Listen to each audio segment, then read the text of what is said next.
Okay, let's play a little game. What if I told you that being a night owl, or your birth order, or even how tall you are, could have a surprising hidden link to your intelligence? It sounds like a totally random list of things, I know, but there might just be a fascinating theory that connects them all. Admit it, we've all wondered where we stack up. But what if the clues aren't just in your test scores?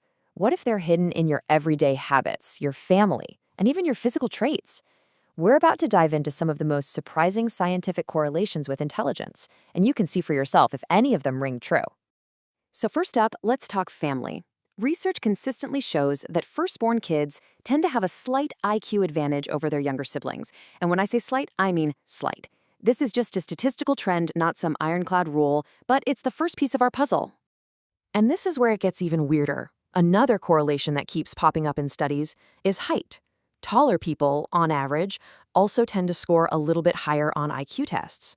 So now we've got birth order and height on our list. Two things that seem to have absolutely nothing to do with intelligence. What's the deal here? Right. This is the big question.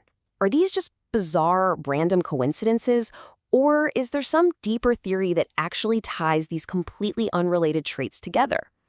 Well, it turns out there is a fascinating and honestly pretty elegant theory that tries to do just that. The answer, believe it or not, might be found way back in our evolutionary past. There's this really compelling theory that suggests our intelligence didn't just evolve to solve the same old problems our ancestors faced every day, but for something much, much more specific. It's called the Savanna-IQ Interaction Hypothesis. Yeah, it's a bit of a mouthful, I know, but the core idea is actually pretty simple and super interesting.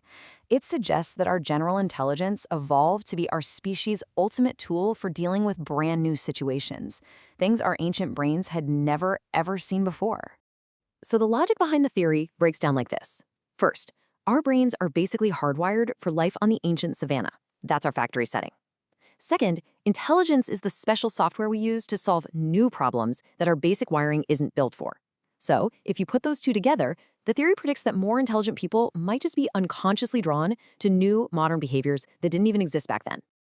Okay, so that's the theory in a nutshell. An ancient brain trying to navigate the modern world.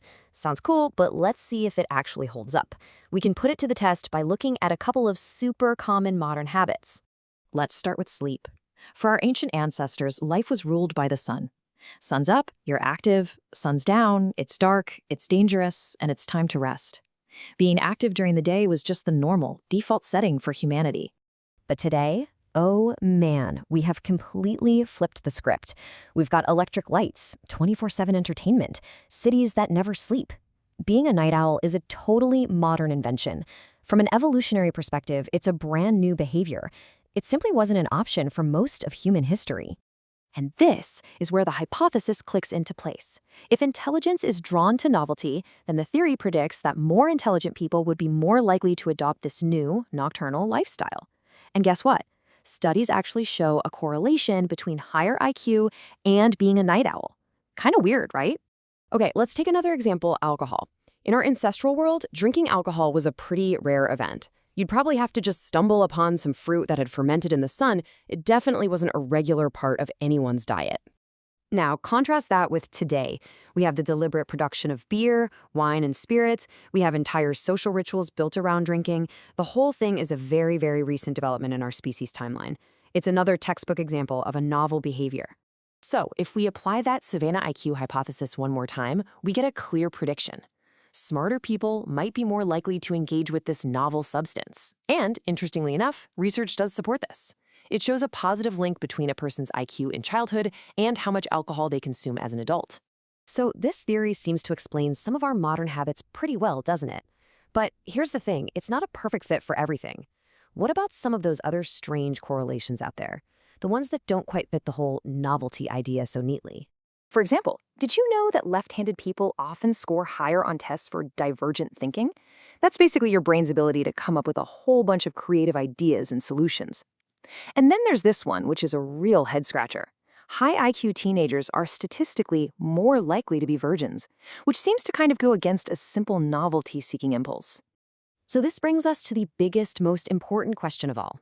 If you tick all these boxes, you're a tall, left-handed, firstborn night owl, does that automatically mean you've won the intellectual lottery? Well, no, absolutely not. And this brings us to the single most critical point of this entire explainer. And that crucial takeaway can be summed up with one key idea. You have to remember the correlation caveat. You have probably heard this phrase 1,000 times before, but it is absolutely essential right here. Correlation does not equal causation. Just because two things are statistically linked, it does not mean one causes the other. Let me be crystal clear about this. Staying up late will not make you smarter. And being a firstborn doesn't give you a higher IQ. These are just statistical patterns. They're fascinating traits that, for complex reasons we don't fully understand yet, just happen to show up alongside higher intelligence more often than we'd expect from random chance alone. And that's the beautiful and honestly the baffling world of intelligence research. It's this giant puzzle of correlations and theories, all trying to explain the amazing complexity of the human mind. So how many of these traits do you have? And more importantly, what does it really tell us?